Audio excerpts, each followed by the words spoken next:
Hola, soy la Basmati y de nuevo con vosotros. Hoy os voy a hablar del otoño de la Edad Media, de Antonello de Messina, Cristo muerto sostenido por un ángel. Ya he hablado de este autor. Mañana hablaré de La Casa Malatesta de Capri, que os va a encantar. Malatesta no, Malaparte. Es que Curcio Malaparte, el autor, dijo que se puso Malaparte por Bonaparte, que terminó fatal. Él se puso Malaparte a ver si terminaba bien. Bueno, voy a hablaros de la Edad Media un poquito. Voy a hacer un eje sincrónico diacrónico. Intentaré ser relativamente breve porque las síntesis nunca son fáciles ni sencillas. Y luego os hablo de la tabla maravillosa que hay en el Prado y que la recomiendo porque es preciosísima. Y siempre me sorprende cuando veo obras que conozco, las imagino gigantescas y resulta que son pequeñísimas. Son devocionarios que llaman. Bueno, luego lo cuento porque si no, que se hacían con plantilla, pero resulta que cada vez hay una clase que empuja, que cada vez es más sofisticada y entonces ya quieren traje a medida. Le dicen, sí, sí, así no, la quiero así, a cuya. Y entonces el resultado es que obligan a los pintores también a desdoblarse, a tener que pensar otra composición más sofisticada y más interesante. Tengo una escalera aquí que me estoy pegando con ella. ¡Bah! Bueno, no sé cómo decirlo. Vamos a ver, esta obra es del siglo XV. Voy a intentar hablaros del otoño de la Edad Media. Viene a ser entre el 11 y el 14. Se da un proceso de transición que termina en la Edad Moderna. Es un proceso de transición que no es fácil porque es bastante convulso. La natalidad se incrementa, pero luego hay unas pestes muy fuertes donde mueren 20 millones de personas, que son muchas personas, y lo que ocurre es que esas mismas contradicciones, ese mismo dolor terrible, hace que existan, ya está mi gato aquí, existan tierras suficientes para todo, y en fin, de lo malo también se puede extraer lo bueno. Voy a intentar, bueno, esta época entre el 14 y el 15, que es cuando se pinta este cuadro, que es cuando quiero daros el contexto, la civilización asociada al feudalismo, la caballería, el mundo rural, yo qué sé, las ciudades, mercados, las comunas italianas, en fin. Están las primeras universidades, revueltas rurales. Es que me acuerdo de un libro en inglés que nos... Peter Plowman, algo así era una revuelta rural. Se han hecho las catedrales, hay una figura de estado precario y todo eso tiene su espacio, como he dicho, entre el siglo XI y XIV, que se va dando un proceso de transición. Mira, cuando se dice en el Renacimiento que se han descubierto tantas cosas, eso no es cierto, porque lo que pasa es que en el Renacimiento se hacen visibles, como por ejemplo la pólvora, ¿no? Que la pólvora estaba desde el siglo XI descubierta. Lo que pasa es que, digamos, la repercusión social que tiene, que es muy, muy importante, por eso nosotros cuando hacíamos exposiciones nos decían, por favor, porque éramos así muy modernos, muy tal, no queremos gente y tal, decían, no, es muy importante porque sin repercusión social vuestra exposición no va a existir. Pues algo parecido pasa al Renacimiento, a los descubrimientos del Renacimiento, sin esa repercusión social de la pólvora llega en el Renacimiento, pero realmente estaba 400 años antes por ahí circulando la pólvora. Es realmente cuando el caballo deja de tener tanta importancia, empieza a tener más importancia los cañones, las armas de fuego, etcétera, etcétera. Bueno, ahora lo cuento. El siglo XV es un siglo súper convulso, es un siglo de hambruna, de epidemia, de peste negra. La peste negra está entre, como ya os conté el otro día, entre 1747 y 1748. Hay climatología adversa, revueltas sociales. Mira, está dejando de haber un modo de producción feudal para... ha habido, ¿cómo se dice?, cruzadas, se han arruinado los nobles, por suerte. Tierra Santa la han liberado y ha vuelto a caer, en fin, pero eso ha ayudado a que se desmonte todo un tipo de vida o modo de producción anterior y que todo, ¿cómo diría yo?, al faltar mano de obra también por las pestes y tal, eso permite que ya no sean siervos, ya sean asalariados, y eso también hace que las personas tengan una capacidad adquisitiva, en fin, que tengan capacidad de moverse creerse, de promocionarse y de mirar al futuro esperanzado, porque allí nacías siervo y siervo te moría. Bueno, sabéis que en esta época se acaba también la Guerra de los 100 Años, que ha sido entre 1337 y 1453, tengo que mirar la fecha, que ha sido una guerra como intermitente entre Inglaterra y Francia. Ya me dan a mí los calores siempre que empiezo a hablar. Sí, Inglaterra aspiraba, ya sabéis que Francia conquistó Inglaterra una temporada, en el siglo XI, la batalla de Hastings, y bueno, siempre los ingleses y los franceses no se han llevado demasiado bien, son vecinos, ya sabéis que los vecinos nunca se pueden llevar bien. Los ingleses dicen que los franceses son unos comerrenas, y los franceses dicen que los blanquitos esos para destensar por la noche nada de sexo, whisky. ¿Qué se puede esperar de esa gente? Pero bueno, el rey inglés, en un momento dado, en el siglo XI, cuando se conquista la batalla de Hastings, entonces se habla francés. De hecho, el inglés, 60% es francés, sobre todo en la lengua formal.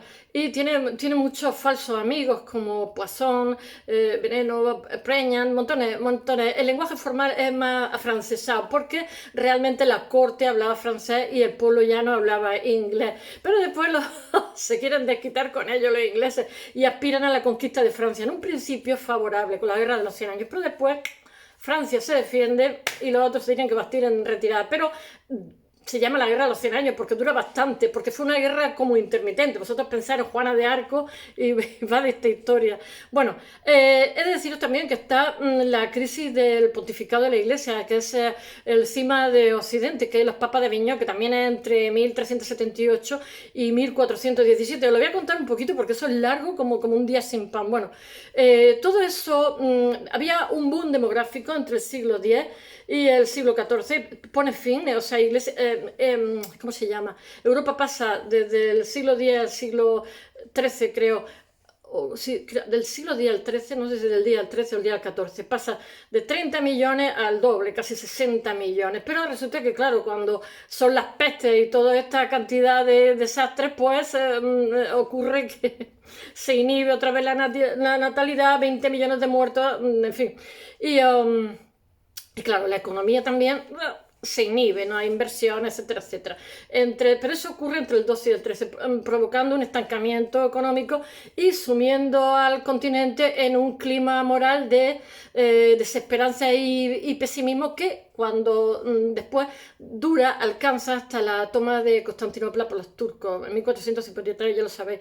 El orden medieval carece de respuestas porque ya sabéis que en el medievo había muchísima superstición.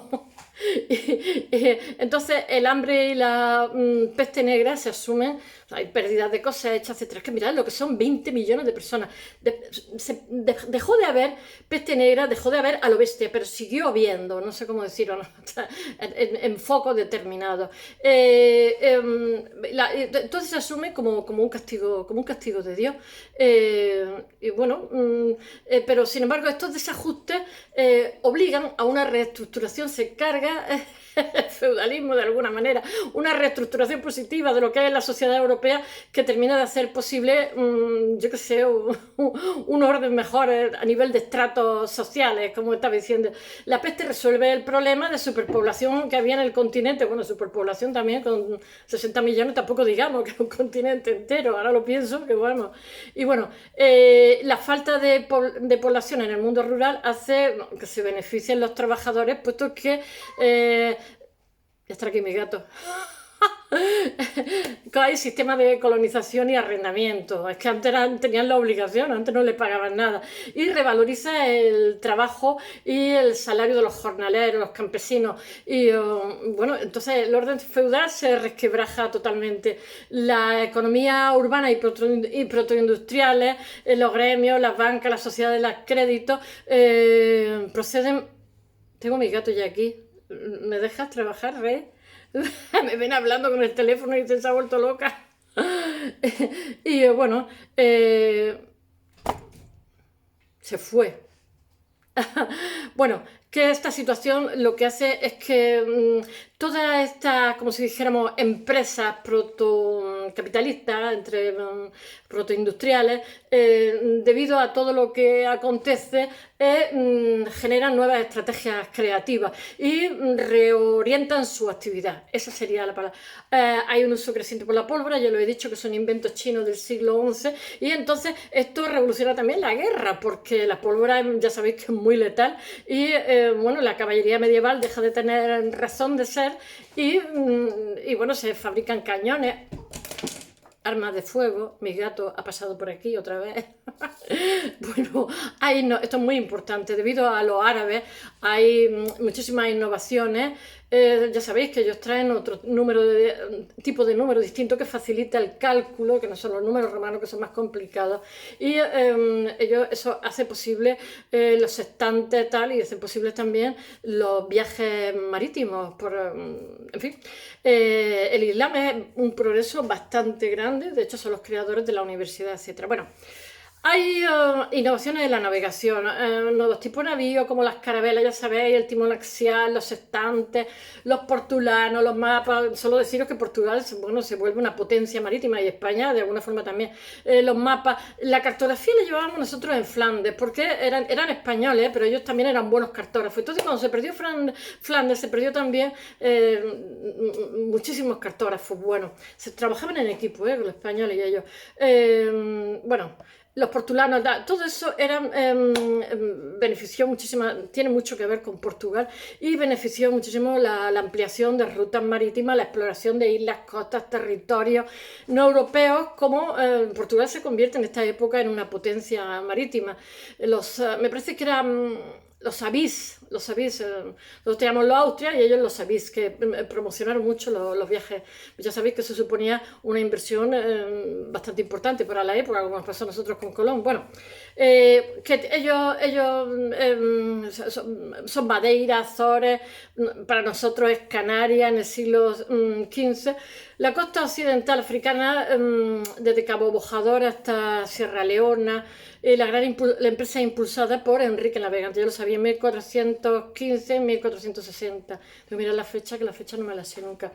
Ya sabéis que en esta época también tenemos a Gutenberg con el descubrimiento de la imprenta, que hace que, bueno, el mundo intelectual cambie totalmente, porque antes lo que había eran volúminas, rollos como la Torá, y bueno, tenían que hacerlo amanuense, a gente que lo escribía a mano. Entonces, a raíz de la imprenta, bueno, no sé, en Maguncia, la Biblia de Gutenberg, después tenemos también nuestro Lutero, bueno, tenemos también el papel, la tinta. Bueno, cambia la vida totalmente intelectual, el conocimiento. Y en el 15 empieza una recuperación económica bastante rápida, comercial y demográfica, gracias a Dios. Otra vez se recupera la natalidad. He deciros que Borgoña es en el siglo XV la zona más culta, más próspera de Europa Occidental. Nuestro Carlos I le preguntaban, claro, como era hijo de españoles y alemanes, etcétera, que él de dónde se sentía, y él decía que se sentía borgoñés. De hecho, no sé si vive 27 años en Borgoña, pero es que Borgoña era una corte muy refinada, era una mezcla entre alemán, francés, de todo, es una corte muy refinada. Bueno, y Venecia sigue siendo la primera potencia del Mediterráneo. Ya sabéis que es fundada por los, ¿cómo se llaman? Bizantino. No es que sea fundada por los bizantinos, es una ciudad de esencia bizantina, incluso hoy día, pero al final acaba siendo ella la jefa de Bizancio. Menudo eran los venecianos. Bueno, también está, ¿cómo se llama? Como he dicho muchas veces, Génova, que es poderosísima. En fin, en España tenemos a los Trastámara, que llegan al poder en 1369, y entonces refuerzan lo que son, ya sabéis, las exportaciones de lana, la lana merina, que buena es. Y bueno, que hay una hegemonía Portugal en ese momento más poderosa que España, porque bueno, yo qué sé, Aragón incorpora Sicilia, Nápoles, Cerdeña. Ya sabéis que Aragón y Castilla son dos potencias en expansión, Y Castilla es una potencia ganadera, de hecho la lucha contra lo que llaman la reconquista no tiene tanto que ver con la religión es la excusa para hacer tropelía, sino con que ellos necesitaban nuevas cañadas reales y los otros tenían una agricultura excelsa y cuando la conquista lo primero que hacen es destrozarla y montar cañadas reales para su mesta, que realmente ellos se dedicaban a la exportación de lana que después no fue nada rentable, al principio sí, pero después no, estuvo muy muy mal gestionado. Bueno, los puestos del Mar del Norte y La Mancha se incorporan al circuito de tráfico comercial europeo. En 1453 termina la Guerra de 100 Años, como he dicho, y las aspiraciones dinásticas de Eduardo III de Inglaterra. En 1363, estoy mirando la fecha, 1477 emerge Borgoña, como he dicho antes, que implica... Borgoña es que era un territorio grandísimo, estaba Luxemburgo, los Países Bajos, yo qué sé, era una mezcla ahí. Yo lo que no sabía es que los borgoñeses hablaban flemish, como dije el otro día, que es neerlandés. El Franco Condado, los Países Bajos, Astral, Brabante, Luxemburgo, yo qué sé, media Francia era de ellos. Ellos intervienen activamente en la Guerra de los 100 Años y lo que pasa es que los borgoñeses, los Augsburgo tienen una política de matrimonial y entonces llega un momento en que por política matrimonial les pertenece también la Borgoña y después cuando se casan con los españoles, con Juana, que no estaba tan loca, pues claro, ya es España, Borgoña, media Europa tiene ahí. Por eso fue emperador. Bueno, la dinastía germana de los Augsburgo reina en Austria desde 1272. Bueno, y desde el 1486 hasta 1806 tiene la dignidad imperial. Ya me pica a mí todo cuando estoy hablando aquí del Sacro Imperio Germánico, con autoridad sobre muchísimos estados alemanes. Ya sabéis que ellos adquieren la herencia borgoña, como he dicho antes, de Países Bajos, Franco Condado, etcétera, por el matrimonio de María de Borgoña con Maximiliano de Habsburgo, que refuerza las aspiraciones, porque ellos querían el imperio franco-germano anterior. Bueno, y entonces la estrategia lo que les da por un lado son las coronas de Bohemia y de Hungría y después más tarde la de Castilla y Aragón, como he dicho, y yo qué sé, en 1496 Felipe el Hermoso, hijo de Maximiliano, se casa con la hija de los reyes católicos, Juana. La unión de Castilla y Aragón con el matrimonio de los reyes católicos modifica totalmente la balanza de poder en el sur de Europa y en el Mediterráneo. Entonces lo que pasa es que España la hace muchísimo más fuerte también. Y estos reyes católicos han introducido el concepto de Estado, como he dicho, a través de eso muy modernos. Ellos también hacen alianza, que el problema de Juana, de su hija Juana, es que la casaron con 14 o 15 años, que era tremendo, ¿eh? Y es que era muy normal, a lo mejor casar a una niña con 13 años, con 14 años, cuando ni siquiera los embarazos son de alto riesgo. Bueno, los reyes católicos incorporan Navarra, Canarias, Granada, ya lo sabéis, y Melilla apoya la empresa de Colón, la apoya ella, no él, ¿eh? Ella le tiene que pedir dinero a un amigo que es un converso que se llama Santángel, que es valenciano, y pone freno a las ambiciones, en esta época los reyes católicos ponen freno a las ambiciones de Francia, que amenazan los intereses de Aragón en el Mediterráneo, y los reyes católicos tejen también un tejido de alianzas internacionales. Fueron unos gestores fantásticos. Después el rey fue poco como marido, dudoso, tenía más hijos que el decirlo. Bajo la dinastía de los Había en Portugal, en 1383-1850, como he dicho, se despliega una ambiciosa política marítima con Ceuta, Madeira. Yo lo de Ceuta no lo sabía, pensaba que era española. Azores, Cabo Bojador, Cabo Verde, Sierra Leona. Cabo Verde estaba, me encantó. La desembocadura del Congo, Cabo de Buena Esperanza, el Océano Índico, hasta alcanzar Calcuta. Ya sabéis que ellos también, con Vasco de Gama, ¿no? En 1480 y no sé qué, o 98, no me acuerdo. Y entonces ellos llegan a tener un imperio naval poderoso. Portugal es que está abocado al mar, como le pasa también a los libios, ¿no? ¿Cómo se llama? Beirut, ay, no me acuerdo cómo se llama. Hay países que están, ay, no me acuerdo. Bueno, vale, da igual. Brasil, ellos incorporan también Brasil, que está descubierto por Cabral en 1509.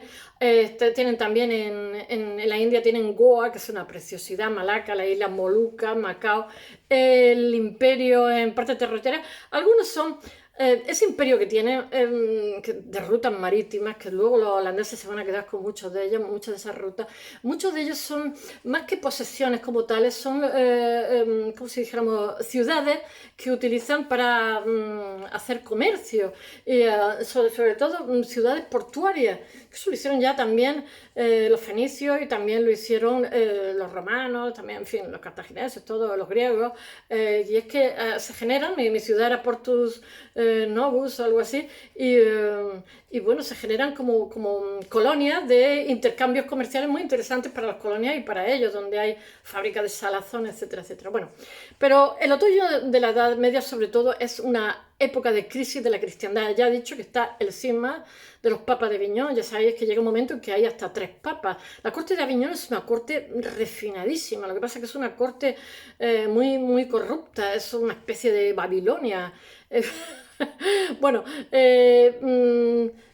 favorecida en un principio por el clima de pesimismo y miedo por la peste negra, la crisis de la cristiandad, la crisis espiritual se prolonga a lo largo de los siglos XV y XVI y afecta sobre todo, como he dicho, porque hay un cisma realmente en Occidente, hay varios papas, afecta sobre todo a la Iglesia como institución y al cristianismo como doctrina, como práctica, y después hubo que poner orden, ¿que para qué? Porque mientras que hubo tantos papas y no había una autoridad, se crearon como prácticas cristianas totalmente, muchas de ellas heréticas, donde está el Corpus Christi, yo no lo sabía. Lo estoy aprendiendo yo más que vosotros, yo creo. El detonante realmente fue más político que religioso. Fue el Papa Clemente V, que tuvo un rifirrafe con, ¿cómo se llama? Con Felipe IV. No, Bonifacio VIII, que tuvo un rifirrafe, que es que no me lo sé todo. En 1295-1302, con Felipe IV, pues, y bueno, se trasladaron los papas a la Provenza, que fue un error total, porque después traerlos de allí costó un montón. Los papas de Aviñón, lo que pasa es que, mirad, las naciones, lo que pasa es que estaban divididas, o sea, los españoles, los portugueses, los escoceses, Escocia era católica y la otra parte de Inglaterra era protestante. Pues todos esos países estaban, ¿cómo se dice?, a favor de un papa. Nosotros estábamos a favor de los de Aviñón y los otros estaban a favor, los germanos, tal, estaban a favor de el de Roma, que era un partido de fútbol, Barça-Madrid, y eso parece una tontería, pero eso es importantísimo porque estaba fragmentada la cristiandad. Entonces, claro, de alguna manera muchos veían al Papa de Aviñón y no sin recelo, aunque los papas de Aviñón fueron buena gente, fueron buenos papas y fueron gente, ¿cómo diría yo?, fueron creyentes austeros y tal. Sin embargo, tenían una corrupción horrorosa y estaban todos franceses, of course, estaban instrumentalizados por Francia, por supuesto, ¿no? Y bueno, que eso no le gustaba al resto de naciones, porque el Papa es también, como si dijéramos, un mandatario más y tiene sus decisiones tienen muchísima repercusión sobre la cristiandad. Entonces, claro, como que, en fin. Y, ya os digo que estos papas fueron hombres atentos, fueron canonistas, con preocupaciones doctrinales y teológicas, pero tenían una corte, está mi gato aquí otra vez, una corte, niño, una corte muy corrupta, que se dedicaban a recaudar de manera dudosa y bueno, aquello era desastroso, pero claro, el dinero circulaba a lo bestia y había mucha gente se beneficiaba. Bueno, rehacen estos papas de Aviñón, codificarse la burocracia, la economía de la Santa Sede y hacen de la Aviñón una corte refinada, pero la cristiandad no se entiende sin Roma y bueno, que veían a Francia como un instrumento del papado. Tenían muchísimos gastos, fastos, etc. Y tenían una avaricia recaudatoria, como he dicho, de la administración papal para cubrir gastos oficiales, renta, impuestos, provisión de cargos eclesiásticos, lo estoy leyendo porque no me lo sé, indulgencia. Y bueno, todo esto después surge Lutero y decimos, bueno, pero ¿cómo pasa lo de Lutero? Pero es que era una corruptela generalizada lo que había con el tema de Dios, por favor. Mirad, Petrarca, que era una familia de Aviñón, dice, como he dicho antes, que Aviñón era una nueva Babilonia. Entonces esto erosiona totalmente la autoridad papal y entonces los príncipes de la iglesia, los cardenales y todo esto están muy preocupados también porque tienen que reorganizar, reestructurar, por decirlo de alguna manera, todo el caos que había. Entonces hay muchísimas presiones sobre Roma para que todas las aguas vuelvan a su cauce. Entonces, a la muerte de Gregorio XI, papa que regresa a Roma en 1376, pero enseguida se retracta, la crisis se vuelve a precipitar y ahora hay 3 papas. En un clima de gran tensión, el colegio cardenalicio pues elige un papa que es Urbano, no sé qué, Urbano VI, y poco después un grupo de prelados revoca la decisión y entonces hacen a Clemente VII otra vez papa de Aviñón. Toma ahí. O sea, otra vez un barullo que para qué, un farullo que decimos nosotros aquí. La división de la iglesia es una división tremenda. Y bueno, que hacen concilios, se dedican a hacer concilios de Pisa, ¿cómo se llama? De Basilea, mi ciudad, de Ferrara, de Florencia, hacen más concilios, pero bueno, hacen concilios porque en el fondo también ven que su estatus también tiembla. Y bueno, los concilios, como son consensuados, pues quieren tener más poder que el Papa. Bueno, mirar, al final entre uno y otro la casa sin barrer. Y, porque al final tanto concilio lo que hace es agravar, porque no se ponen de acuerdo ni los de los concilios. Y entonces en el concilio de Pisa, por ejemplo, salen 3 papas y los 2 anteriores más Alejandro V, y el cisma se prolonga 30 años más. En 1417 hay un nuevo concilio en Constanza, como dice, y entonces eligen como único papa a Martín V, que es de la familia de los Colonna, que es una familia muy importante italiana. Colonna con 2 N, yo creo que eso significa paloma en latín. No es caso la colombicultura. Bueno, la etimología ahora. Mientras dura el cisma, se divide en Europa, como he dicho. Cada uno es partidario de un papa distinto, con lo cual, y bueno, que o sea, hay una quiebra de la autoridad papal. Después, como he dicho, hay los concilios de Ferrara, de Florencia, de Basilea, bueno, hay un papa que hace ¿cómo se llama? ¿Cómo se llama? Execrabilis, porque condena lleva razón el papa no sé cuál es, Eugenio VI, Pío II, no sé cuál es, porque hay muchos papas. Entonces dice que condena ya, hace una bula execrabilis porque condena ya tanto concilio, porque en realidad es que está volviendo loca la iglesia. Y bueno, esto facilita la forma de fervor popular, la quema a la gente por bruja, ¿cómo se llama? Las expulsiones del judío. Todo esto sucede cuando el cisma, hay un fanatismo religioso horroroso, cualquiera puede ser profeta, cualquiera puede ser, y surgen muchas cosas en la iglesia totalmente al margen de la iglesia porque no hay una autoridad papal para condenar estas prácticas de fanatismo. Entonces se multiplican los procesos, las expulsiones, se hacen guetos. El primer sitio donde hacen un gueto judío es en Venecia, pero las expulsiones son en España, en Portugal, en Sicilia, en Nápoles, en Alemania también, etc. Bueno, y Savonarola en esta misma época también, de una Florencia que era preciosa, que había tenido a los Medici, que era sofisticadísima, pues tiene como una especie de dictadura teocrática.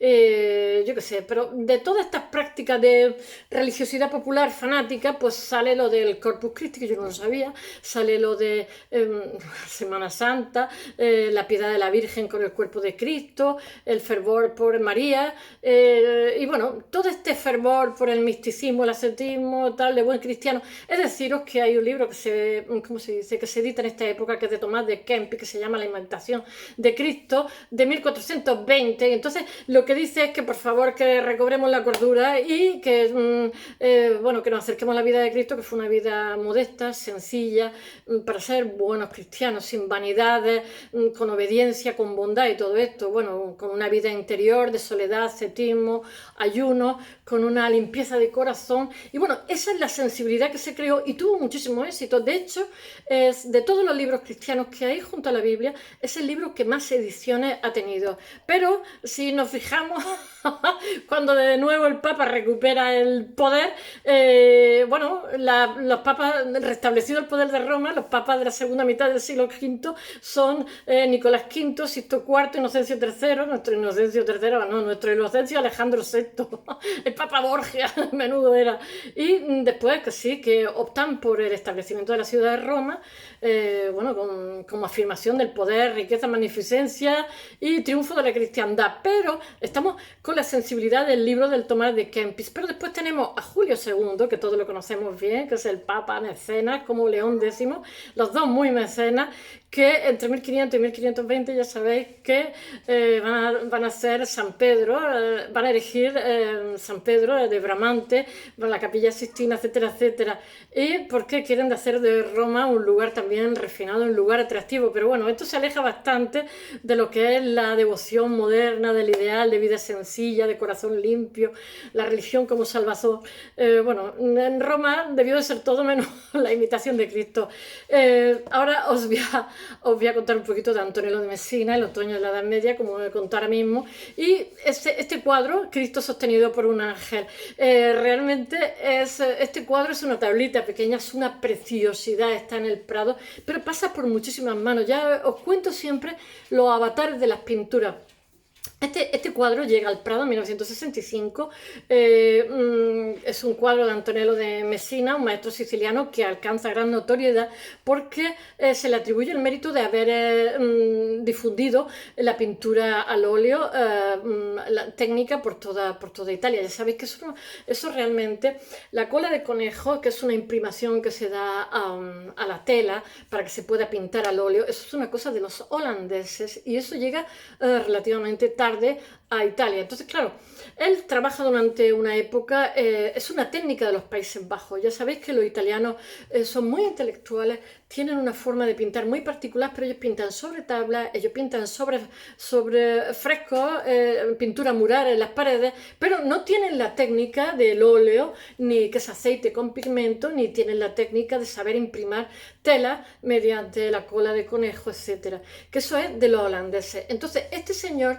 siciliano, bueno, es del sur de Italia, de Messina, Antonello da Messina. Entonces resulta que la zona meridional era española y los españoles adorábamos a los primitivos flamencos y tenemos la mejor colección, como he dicho, de la pintura primitiva flamenco, entre otras porque Flandes en esta época pertenece a la colonia española, como la Italia meridional, como Sicilia, etcétera, etcétera. Entonces este Antonello aprende de un maestro que ha aprendido, ha estado en Flandes y ha aprendido de los flamencos. Aparte que conoce de primera mano la pintura de los primitivos flamencos, que es porque los españoles estamos allí donde él está y nos gusta mucho esa pintura que hemos expoliado a dos manos. Tampoco podemos decir nada de los franceses, lo que hicieron con nosotros.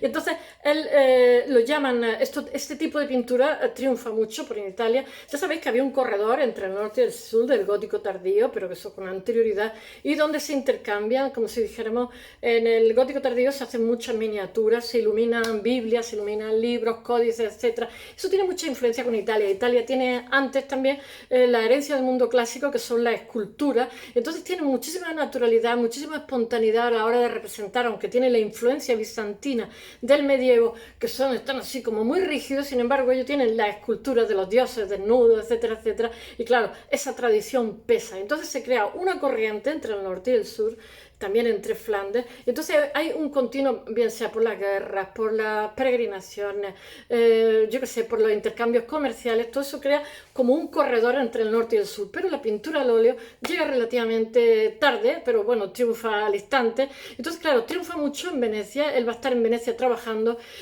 porque claro, Venecia tiene un problema de humedades y los frescos no es como el resto de países, que tú llenar una iglesia, una basílica es muy complicado porque cuesta muchísimo dinero, mientras que llama a un buen pintor, te hace fresco y te hace series de la vida de Jesús, la Virgen María, San Pedro, como hemos estado viendo en la Brancacci, en la Scrovegni. Entonces, claro, pero eso en Venecia es más complicado porque hay muchísima humedad, porque está todo mojado por el agua del gran lago que tiene allí, la gran laguna. Entonces, claro, esos colores tienen problemas de humedad. Entonces, claro, cuando llega el momento en que puedes hacer un cuadro y no tienes problema con la humedad, un cuadro además de aceite que resiste bastante bien el agua, etcétera, bueno, pues triunfa en Venecia. Él es contemporáneo de Giovanni Bellini y de su cuñado Mantegna. Los tres hacen, ¿cómo se dice?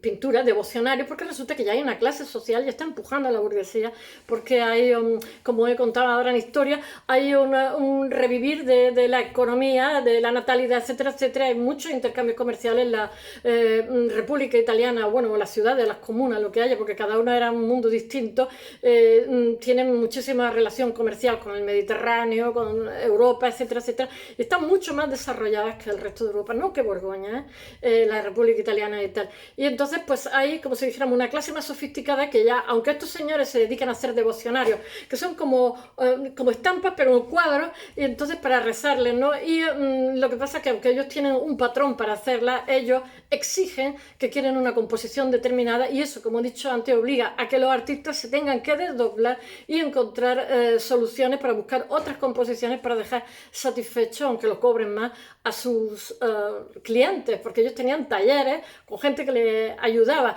Entonces, claro, el problema es que Antonello da Messina, que ahora os hablaré de él, y Giovanni Bellini y Mantegna son competencia, porque son en la misma época y se dedican a hacer lo mismo. Entonces, Giovanni Bellini es más teatral, más dramático, pero muere con 49 años, se me ha olvidado decirlo. Pero también es cierto que en los 10 últimos años de su vida los resultados son espectaculares, porque ya tiene un discurso propio, y como en el caso de esta tabla, el Cristo muerto está acentuando la gravidez del muerto, que está sujeto por un angelillo que está llorando, que es un nene, y que sin embargo le pone detrás ¿cómo se dice?, el paisaje de su pueblo, como si fuera la Nueva Jerusalén, porque él los últimos años no se encuentra bien, vuelve a su pueblo, que seguramente que es Messina, como Messina, da Messina, Antonello da Messina, y entonces hace, y eso es muy de Flandes, porque lo de Flandes era muy de hacer lo que fuera y después poner una ventana grande con un paisaje, porque es un contrapunto.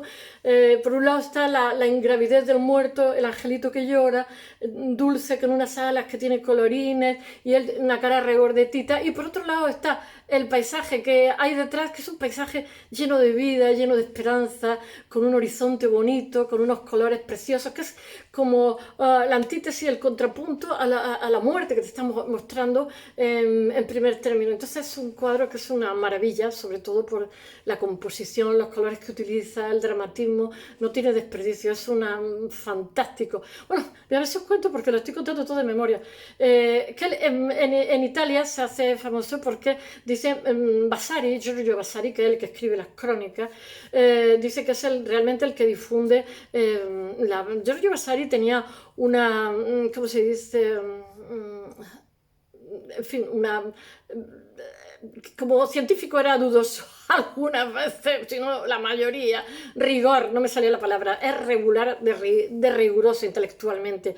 Él no viaja nunca a los Países Bajos. El óleo lo que te permite, frente a la pintura al temple y frente a los frescos, es una grandísima precisión y unos grandísimos detalles, porque mirad, el óleo fusiona colores. Frente a la pintura plástica, que vosotros conoceréis si habréis pintado vuestras casas, una pintura plástica tiene un color, le echas otro color, tapas ese color, pero en el óleo tú echas un color, pones otro color encima y fusiona este color a este otro color.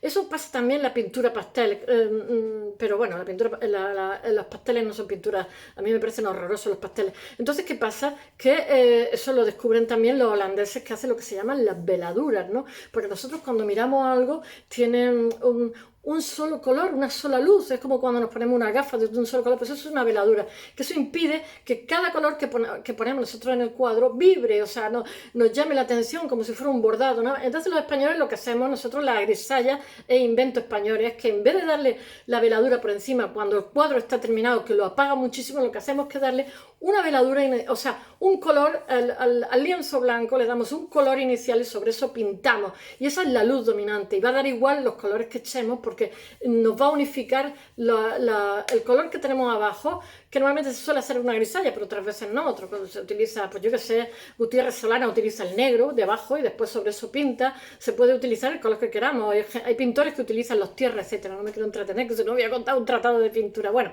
que el óleo lo que le permite es tener muchísima precisión, pero ¿cómo diría yo? La cualidad de este pintor es que él hace una síntesis entre Flandes e Italia. No es tanto el que utilice el óleo, que sí, vale, que el óleo es precioso, que consigue unos logros alucinantes, etcétera, etcétera, sino lo que intelectualmente él, como artista, incorpora a sus cuadros, que es una composición excepcional, una perspectiva alucinante, y después unos guiños al norte, a Flandes, pero sobre todo hace una pintura italiana con los logros, o sea, los logros italianos le añaden los logros de Flandes.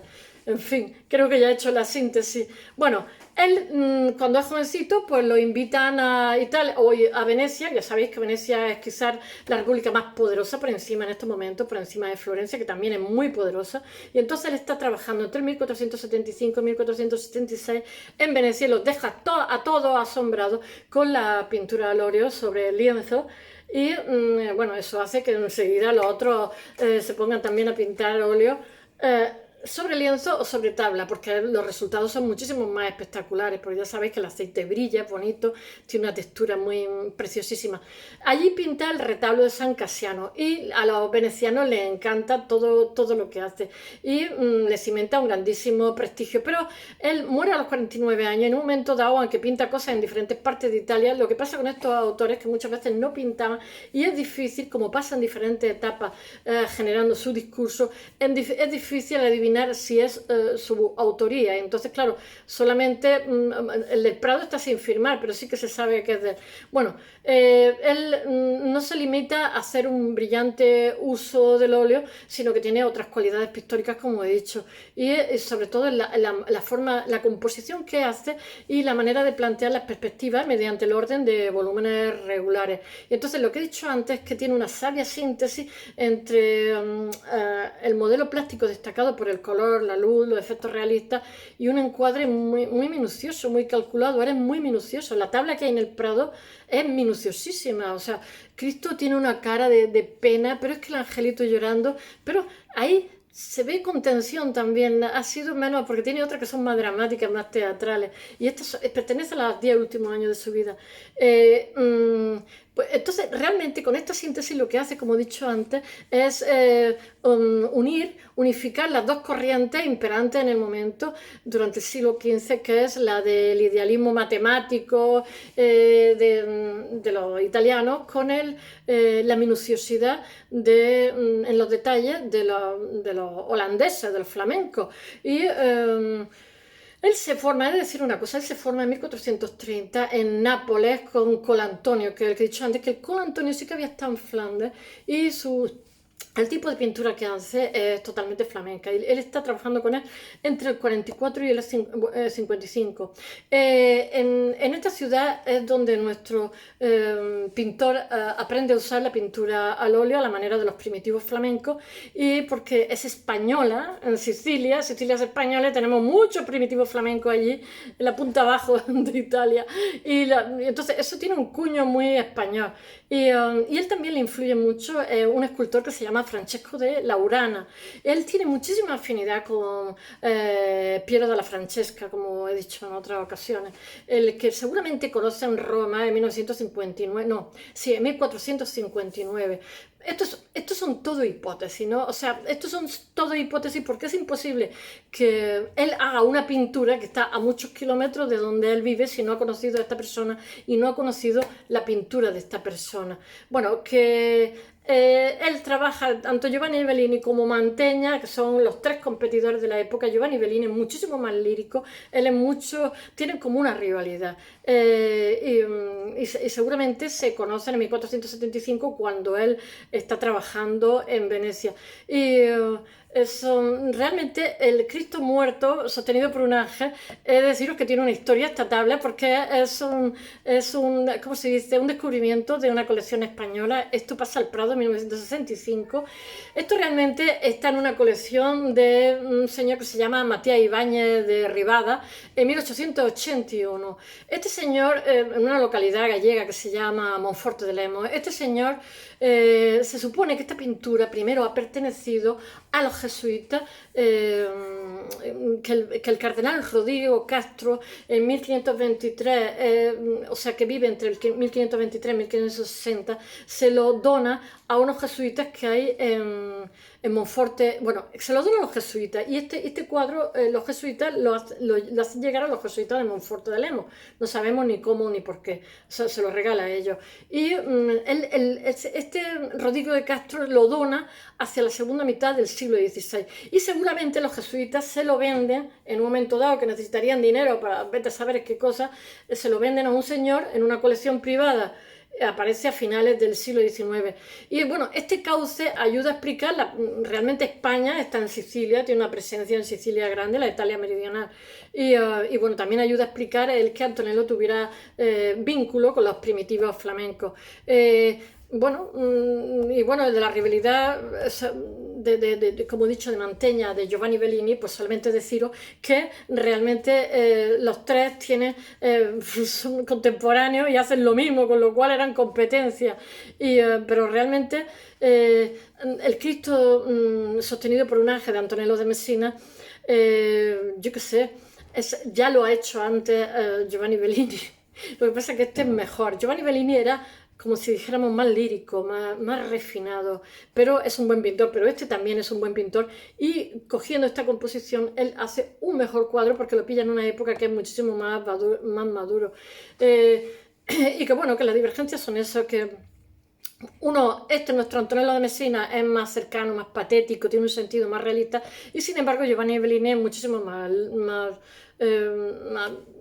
lírico, y que bueno, que en este cuadro se acentúa la gravidez del muerto, y se acentúa ¿cómo diría yo?, la huella del sufrimiento mediante pequeños detalles como las heridas sangrantes del crucificado, y bueno, las lágrimas del angelillo, bueno, y bueno, que sin embargo tiene un guiño con los flamencos, como he dicho, y bueno, hay unos golpes de luz en el pelo del ángel o las alas multicolores, y ¿cómo se llama?, el paisaje del fondo se reconoce la ciudad de Messina, que realmente es pintada. Cuando vuelve a Messina, ya sabéis que muere con 49 años, y el pintor lo que hace es elevar su ciudad a la Nueva Jerusalén. Espero que os haya gustado. Hasta mañana.